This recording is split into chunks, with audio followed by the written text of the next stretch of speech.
বিশ্বকাপের মঞ্চে সৌদি আরবের বিপক্ষে গোল করলেন লামিন ইয়ামাল। মেসির সেই রেকর্ড ভেঙে ফেললেন তিনি, যা এর আগে মেসির এমন রেকর্ড করেছিলেন। বিশ্বকাপে প্রথমবারের মতো সুযোগ পেয়ে করেছিলেন গোল, ঠিক তেমনই প্রথমবারের মতো বিশ্বকাপে সুযোগ পেয়ে স্পেনের তরুণ ফুটবলার করলেন সেই রেকর্ড। ম্যাচের মাত্র 10 মিনিটে দুর্দান্ত আক্রমণে জালের দেখা পান ইয়ামাল। প্রথমবারের মতো বিশ্বকাপের শুরু একাদশেই সুযোগ পেয়ে বাজিমাত করেন তরুণ এই ফুটবলার। তার গোল শুরুতে এগিয়ে যায় স্পেন। অনেকেই ভাবছেন আগামী দশকের বিশ্বকাপের ফুটবলের অন্যতম বড় তারকা হয়ে উঠতে পারে ইয়ামাল। ইয়ামালের গোলের ধাক্কা সামলাতে না সামলাতে আবারও বিপাকে পড়ে যায় সৌদি আরব। কর্নার থেকে তৈরি হওয়া জটলা সুযোগে কাজে লাগিয়ে গোল করেন মিকলেন। এরপর অল্প সময়ের ব্যবধানে নিজের দ্বিতীয় গোল করে বসেন তিনি। মুহূর্তের মধ্যে স্কোর হয়ে যায় 3-0। প্রথম অর্ধে জুড়ে স্পেনদের দাপটের সামনে অসহায় হয়ে পড়ে সৌদি আরব। আক্রমণ রীতিমতো তছনছ হয়ে যায় তাদের রক্ষণভাগ।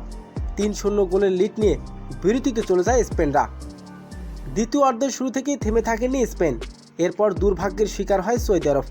স্পেনের আক্রমণ ঠেকাতে গিয়ে নিজের জালে বল পাঠিয়ে দেন সৌদি আরবের মিডফিল্ডার। আত্মঘাতী সেই গোল কেঁদে ফেললেন বসে থাকা খেলোয়াড়রা। এতে ব্যবধানও বেড়ে যায় 4-0-তে। এরপর ম্যাচে ফেরার আর সুযোগ হয়নি সৌদি আরবের। পুরো ম্যাচ জুড়ে অধিদপ্তর ধরে রেখে জয় তুলে নেন স্পেন।